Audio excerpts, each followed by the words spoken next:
আওয়ামী লীগের নিষিদ্ধের দাবিতে দীর্ঘদিন ধরে প্রচেষ্টা চালাচ্ছে এবং 5ই আগস্টের পর অন্তর্বর্তীকালীন সরকারকে অনেকবার বলা হয়েছে আমাদের এই অন্তর্বর্তীকালীন সরকার জুলাই গণ অভ্যুত্থানে এক রক্ত দেওয়ার মাধ্যমে যে আমরা সরকার গঠন করেছি এই সরকারের একটাই কাজ ছিল আওয়ামী লীগকে নিষিদ্ধ করা, কিন্তু এই সরকার আওয়ামী লীগকে নিষিদ্ধ না করে নানান তালবাহানা করে 9 মাস পার করেছে, কিন্তু আওয়ামী লীগকে নিষিদ্ধ এখনো পর্যন্ত করতে পারেনি।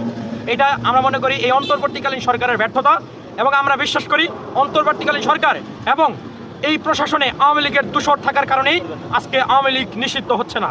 একটা গণ অভ্যুত্থান সংগঠিত হওয়ার পর সেই গণ অভ্যুত্থানে ফ্যাসিস্টের কখনো নতুন করে রাজনীতিতে কোনো ঠাঁই দেওয়া হয় না।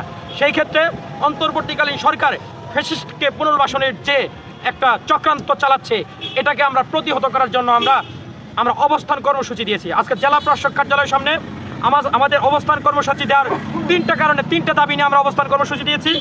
একটা হচ্ছে যে আওয়ামী লীগকে দ্রুত নিষিদ্ধ করতে হবে। 2 নম্বর দাবি হচ্ছে আওয়ামী লীগকে আন্তর্জাতিক অপরাধ ট্রাইব্যুনালে তাদেরকে নিষিদ্ধ করার বিধান যুক্ত করতে হবে। আর 3 নম্বর হচ্ছে আমাদের জুলাই গণ অভ্যুত্থানের যে বৈধতা জুলাই ঘোষণাপত্র দিতে হবে। যে বিগত এই 17 বছর বাংলাদেশের জনগণের উপরে অন্যান্য রাজনৈতিক ব্যক্তির উপরে যে পরিমাণ আওয়ামী লীগ দুঃশাসন চালিয়েছে সেই সকল শাসন থেকে বাঁচার জন্য এই ফ্যাসিস্টকে আমরা 5ই আগস্ট 2024 আমরা বাংলাদেশ থেকে বিতাড়িত করেছি। এই বিতাড়িত শাসক যেন বাংলাদেশে পুনরায় সুগঠিত না হতে পারে সেই দিক নিশ্চিত করতে হবে অন্তর্বর্তী সরকারকে। আর অন্তর্বর্তী সরকার যদি এই ব্যর্থতা তারা মেনে নেয় তাহলে জাতীয় সরকার দ্রুত জাতীয় সরকার গঠন করতে হবে। এবং আমাদের এই আন্দোলনের মূল প্রেক্ষাপট যেটা ঘোষণাপত্র না দিলে আমরা সাধারণ শিক্ষার্থী সহ যে সকল জনগণ আছে আমরা ঢাকা অভিমুখী রওনা হব এবং কি লং মার্চ টু ঢাকা কর্মসূচি বাস্তবায়ন করব। সেই সাথে আরেকটা কথা বলে দিতে চাই, যতক্ষণ পর্যন্ত আওয়ামী লীগকে নিষিদ্ধ না করা হবে ততক্ষণ পর্যন্ত আমাদের এই কার্যক্রম কর্মসূচি চলতেই থাকবে। এবং তার অঙ্গ সংগঠন আমাদের 2000 ভাইয়ের রক্ত নিয়েছে।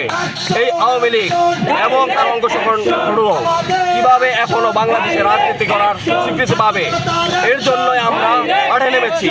কারণ আওয়ামী লীগ যদি রাজনীতি করতে আবারও বাংলাদেশে রাজনীতি করতে পারে তাহলে আমাদের আন্দোলন ব্যর্থ। আমরা মনে করি যে বাংলাদেশে যে জুলাই আগস্টে যে গণঅভ্যুত্থান হয়েছে এরপরে আওয়ামী লীগের মতো কোনো স্বৈরাচারী দল এবং শেখ হাসিনার মতো ফ্যাসিস্ট এই বাংলাদেশে কোনো রাজনীতি করতে পারবে না। আর এর জন্যই আজকে আমরা জামালপুরে বৈষম্য বিরোধী ছাত্র আন্দোলন, নাগরিক কমিটি, নাগরিক পার্টি সহ সবগুলো দল মিলে একত্রিত হয়েছি যেন আমাদের এই দাবি আওয়ামী লীগ নিষিদ্ধ করতে হবে, আওয়ামী লীগের সকল অঙ্গ সংগঠনকে নিষিদ্ধ করতে হবে।